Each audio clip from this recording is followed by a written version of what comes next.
In September 1939, Poland was first to fight, but not only on land, also in the skies and on the sea, sometimes achieving spectacular successes. One of such achievements was, without any doubt, the successful breakthrough of the Polish submarine ORP Orzeł through the entire Baltic Sea.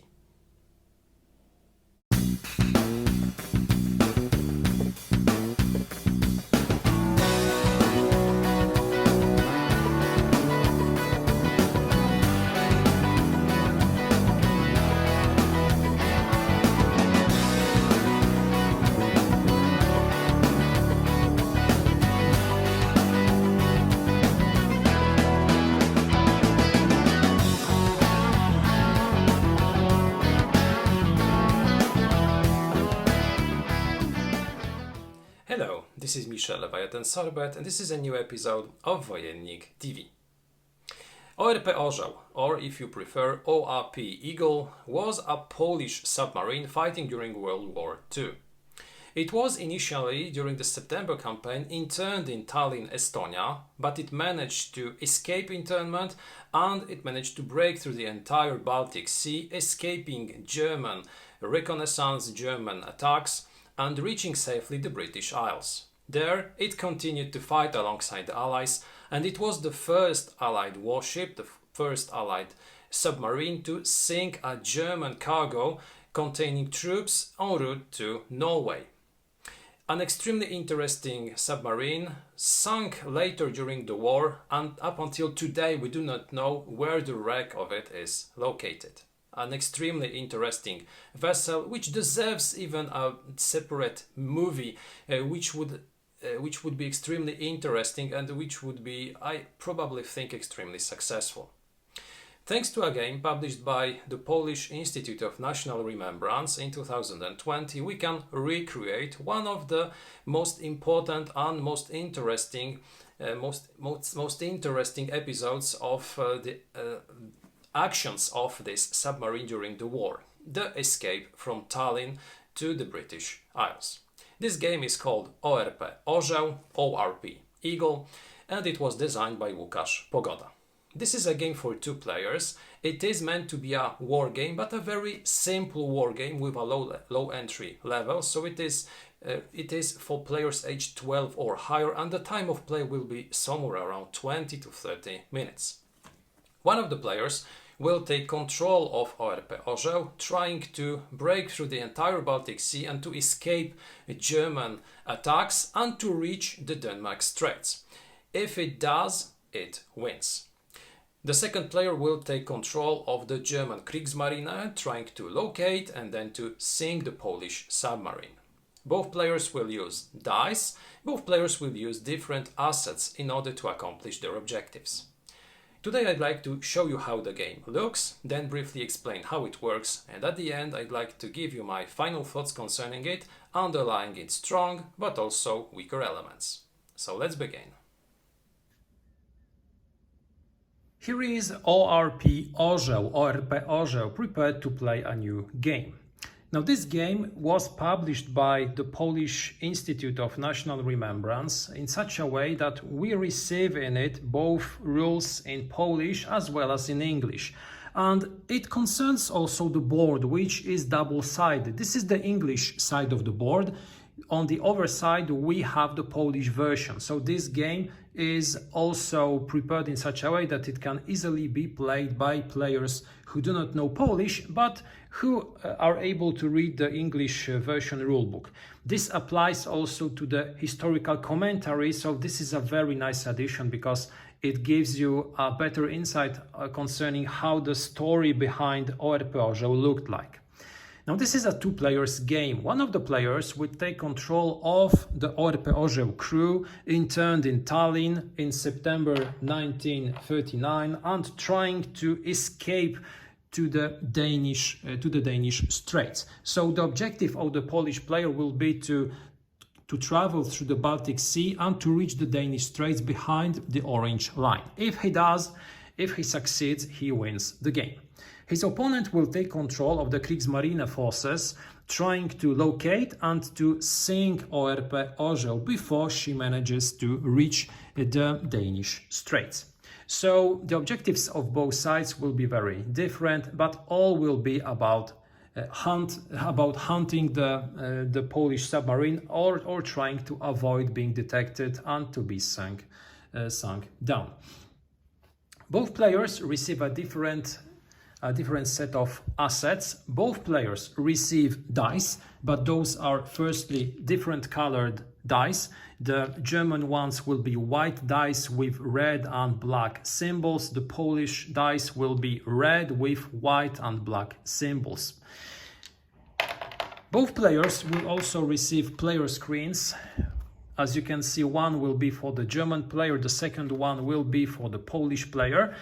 And behind those screens, the players will store their counters, and both players receive different kinds of counters. The German player receives four boats counters, which will be used in order to block the movement of ORP Orzeł. The ship tokens will be kept in front of the German player and then put onto the board. The second type of counters used by the German player will be the mine tokens. 8 of them, 4 representing actual mines, 4 empty. The Polish player will receive 8 counters. Those will be counters used in order to track the ship's movement, and they will also have 2 different types. 4 will be blank tokens and 4 will represent the silhouette of the Polish submarine. We have a set of 12 such counters in the game. It is recommended to play using only 8, 4 with the actual silhouette of the ship, 4 representing a blank token, but it is possible to decrease the level of difficulty while playing the Polish side, adding additional counters to the lot. Now the game of ORP Orzeł will be played in a series of turns, each of them divided into 3 distinctive phases. The first phase will be the phase during which both players will roll their dice. Starting by the Polish player, we will roll all the dice, and on those dice we have different symbols. After rolling the dice, the player has to set aside at least 1 die. If among the results obtained during our initial roll we have a black symbol, we have to set aside at least 1 such die.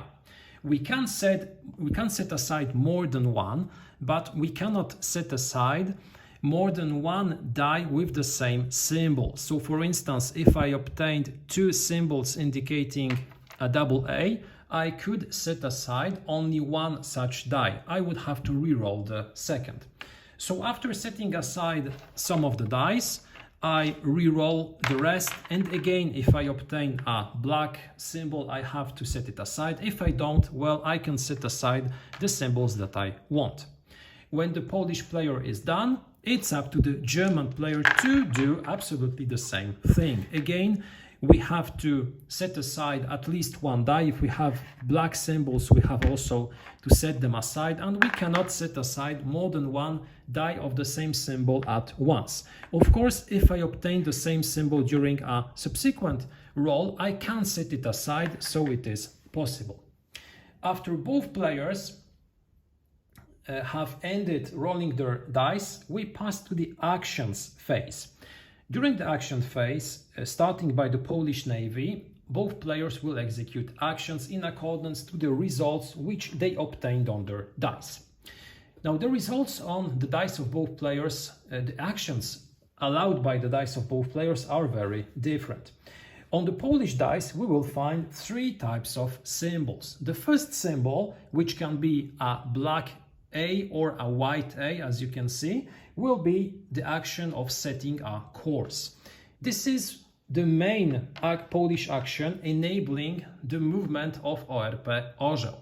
Because thanks to this action, the Polish player can use his assets so his course counters, which allow him to change the course of his submarine. He can place such counters in such a way that his opponent doesn't know what they represent. Next to the miniature representing the submarine, or next to another course counter which was already placed onto the board. One counter for each symbol of setting the course indicated by our dice. So for instance, we can place four such counters if we use four symbols in order to place such counters. The second type of action possible is to break contact. Now this is a symbol which is printed alongside the AA, but we have to choose which action to execute. We can choose one or the second, not both. This is an action which enables the Polish player to take from the board one of the counters representing the German ships and to remove it from the board. So using this action enables us to liquidate one of such counters. Although it is not eliminated, it is only set aside and the German player can still retake it using one of his own actions. Although this is quite useful because those counters block Polish movement. We cannot move our submarine through such a counter. We cannot also place course markers on such a counter. So removing them from the board allows the Polish player to have more options in terms of placement of the placement of his counters. Finally, the last action, which is executed as the last one during the actions of the Polish player, is the action of surfacing. Now this action is an action which allows the Polish player to retake some of his course counters which were lost to the German player, because those counters, as I said earlier, are of two types. We have those representing the submarine and those which are blank. Those which represent the submarine are the primary target of the German player, and he will try to destroy all of them. If he manages to destroy all of those counters, he wins the game.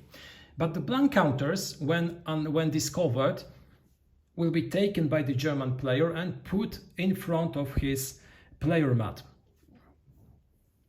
And such counters can be retaken by the Polish player using this action, so using the surface action. But as I said earlier, this is the last action during the turn of the Polish player. After the Polish player executes all his actions, it's up to the German player. And here the number of actions is different because the German player will have 6 different actions. And the first action possible will be the action concerning to prepare a ship. As I said a few moments ago, the Polish player can take and remove from the board the ship counters placed earlier by the German player. If such a counter is removed from the board and taken by the Polish player, the German player can retake such a counter using the prepare ship action. But this action has to be taken as the last action during the German phase. So we cannot retake such a ship and then place it. We have to use such an action as our last thing during the Germans' turn. Then we have one black symbol on the dice, which is the fog symbol. The fog symbol is somewhat a blank side because it is a side of the dice indicating that no action can be taken. So this hinders German actions, this hinders German movement, but sometimes we will have to set aside such a die because I remind you, when you roll the dice and you obtain a black symbol, you have to set it aside. The third action possible is a black action, which is related again to ships and which enables us to send ships on a patrol.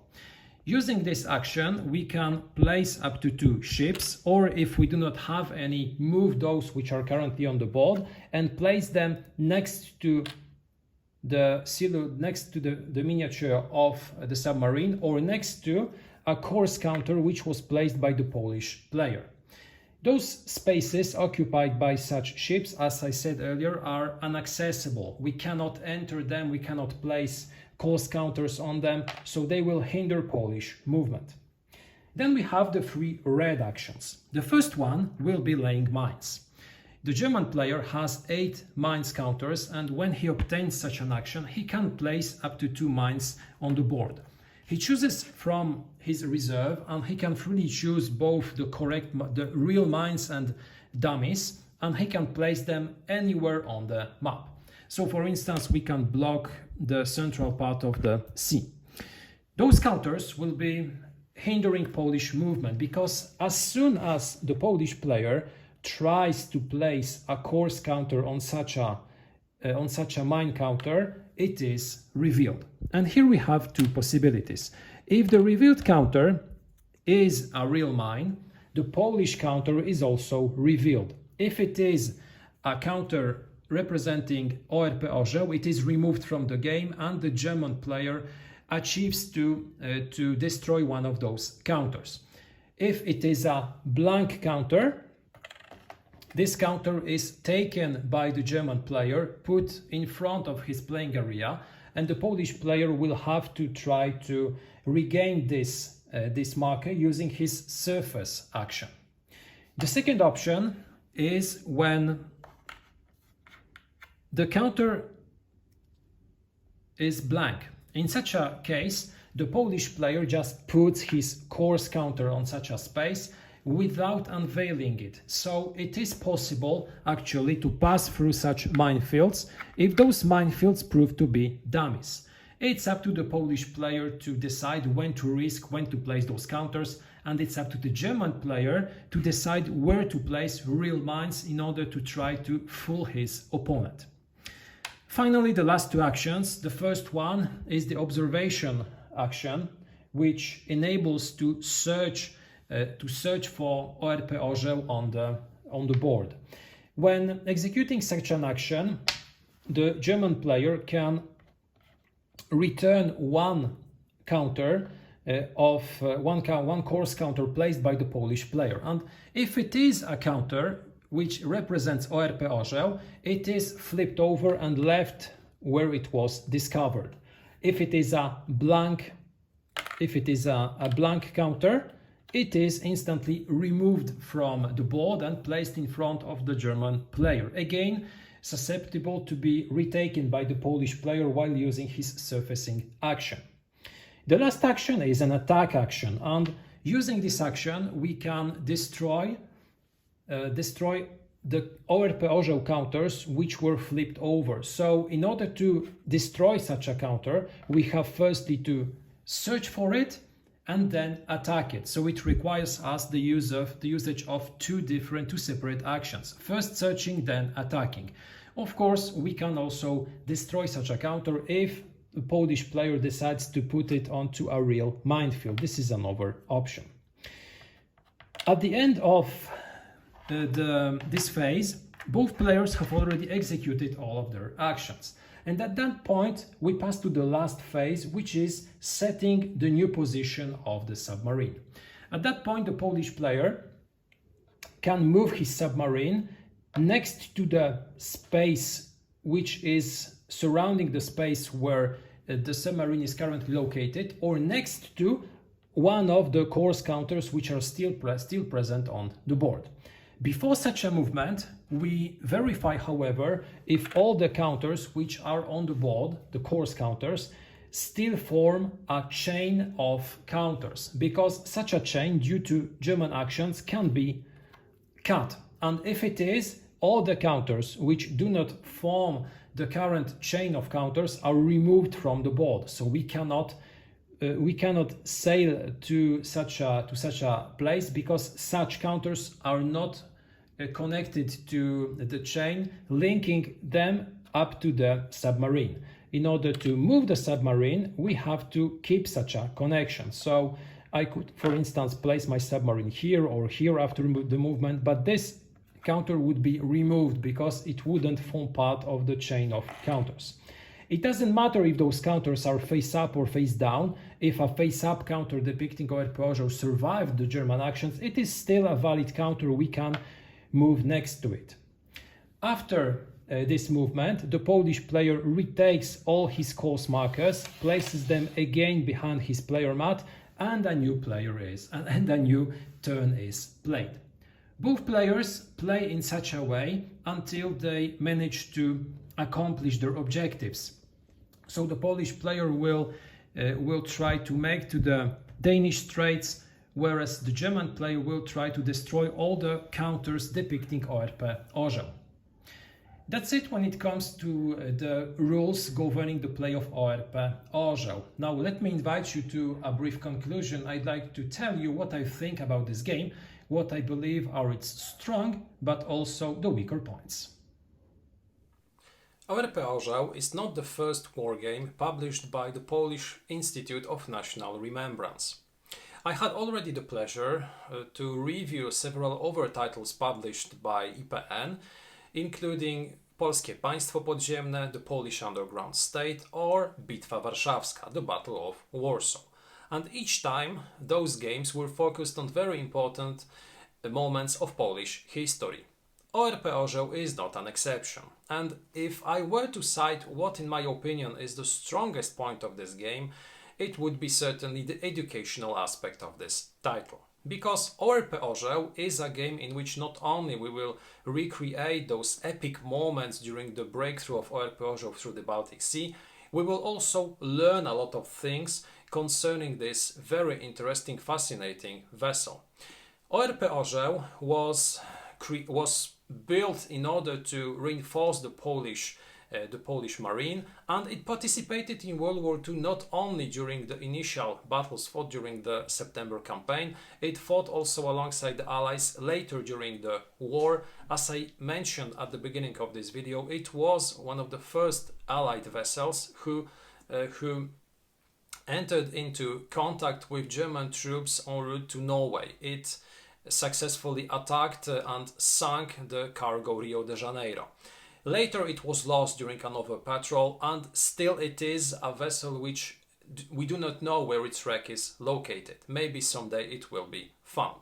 So a very interesting vessel, but this game allows us to learn more about the first epic history concerning this submarine, so how the escape from Tallinn, from internment, looked like. It's really a fascinating story, and thanks to this game, people who absolutely do not know anything about it can learn about the heroic decisions that the crew of the submarine made. They could have stayed in Tallinn, interned during the entire war, but they decided to keep on fighting. They decided to bring the vessel to their allies and to participate in the war in order to liberate their country. So they were real heroes. And this game enables us to learn more about their story. It's not only a game for Poles, because it is something of a benchmark which IPN uses, that all the games that they publish are addressed not only to Polish people, they are addressed also to English-speaking players. And this is an excellent decision, because thanks to it, more people can learn about our Polish history, can play games concerning Polish history. And this is excellent. This is just the way how Polish history should be taught, how it should be promoted. And I think that IPN makes really a good job in this sector. Secondly, this is a game which is really very pretty, which has a lot of interesting components, and when we compare the quality of those components to the price that we have to pay for this game, this is an excellent quality to price ratio. The miniature is excellent, the board is very sturdy, it's very pretty, it's very functional. The tokens are very sturdy, are very pretty also. The rulebook is well written with a very interesting historical commentary. What to expect more? So from those point of view, ORP Orzeł is an excellent game with a high educational value. The third thing is that this game has a really short time of play. When we think of war games, we often think of games which take us 2 to 3, 4, 5 hours to play. ORP Orzeł can be easily prepared and played in under 30 minutes. If we want to show this game to someone who has never played a war game before, we can easily end a game in 40 minutes, because Explaining the rules will take us 5 to 7 minutes and we can start playing. Finally, the game, what I like in this game is the fact that both sides are totally asymmetrical. The gameplay feeling when we play the Polish submarine and the German Kriegsmarine is totally different.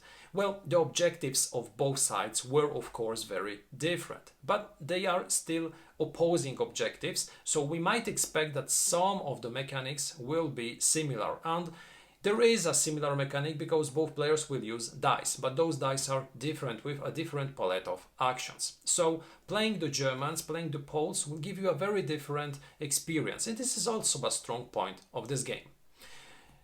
Finally, what I like in this game is the climate, because when playing this game, especially from the Polish perspective, you will feel for the Polish crew. You will be trying desperately to avoid entering into contact with German vessels. You will absolutely try to find a breakthrough the German line of mines, vessels, and you will constantly be feeling hunted. You will constantly be feeling in danger. And each time you manage to reach one hex closer to the Danish Straits, you will be feeling that maybe you will reach them.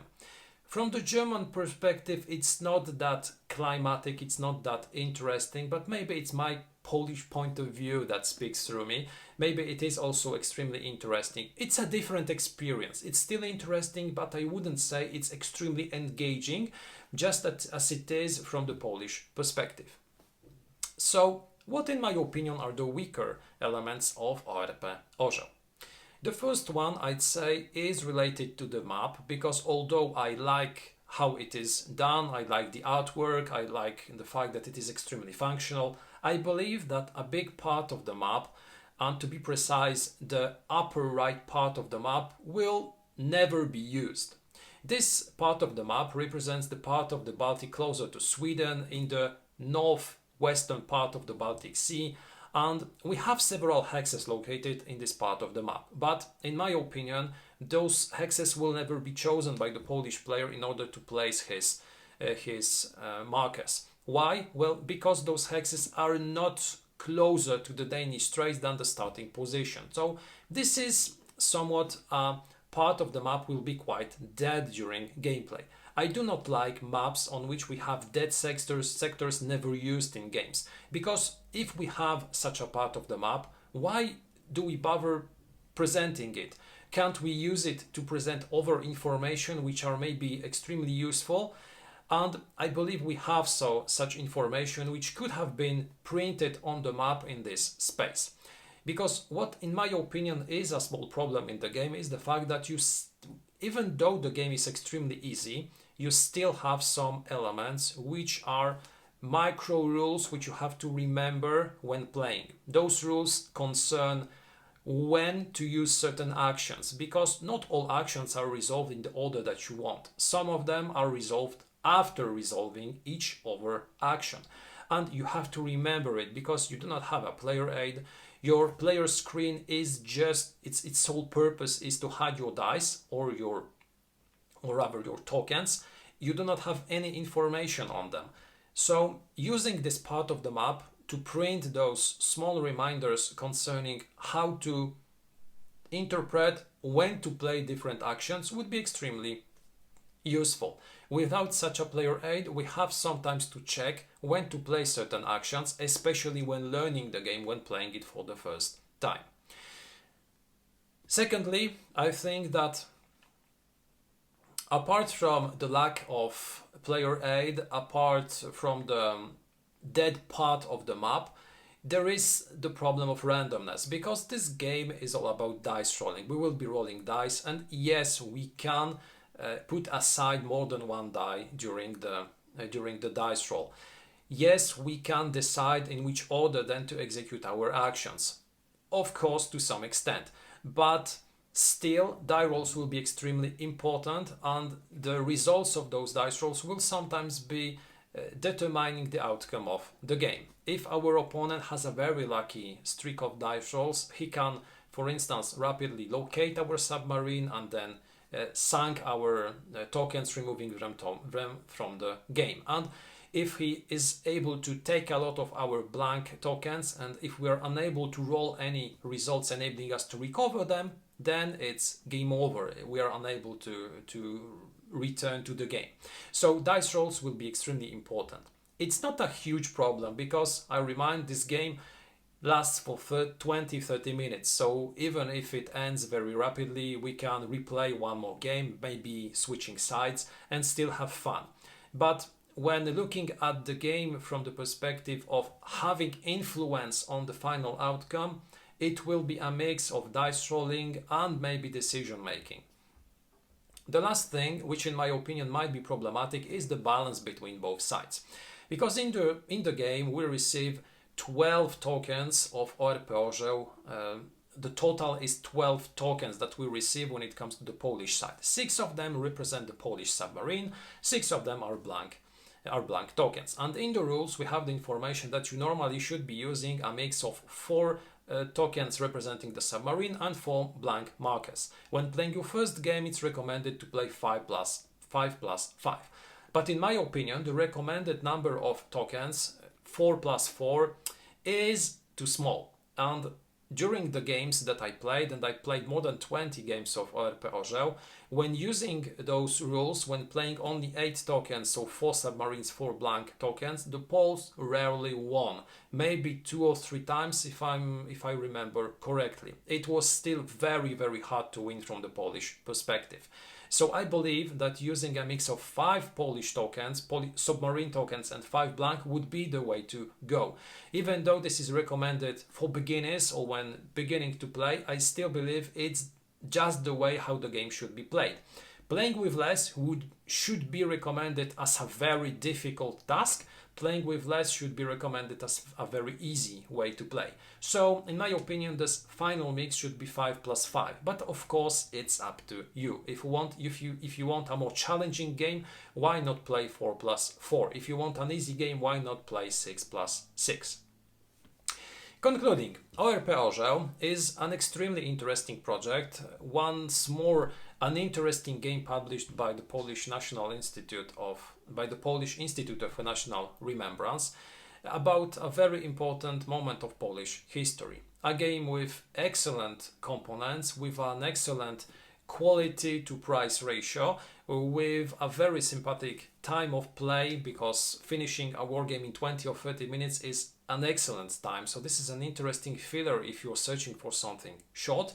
A game in which both sides will be using very asymmetrical assets. A game in which we will have some micro rules which we have to take into consideration when teaching the game, when playing the game. A game with tons of with a lot of dice rolling and with different levels of difficulty which you can choose and tailor to your own needs. This was the review of ORP Orzeł, published by the Polish Institute of National Remembrance. Thank you a lot for watching this video. I invite you to take also a look at our other materials. We have other reviews and unboxings in English. I invite you also to take a look at our Instagram and Facebook accounts. I wish you a terrific day and see you next time.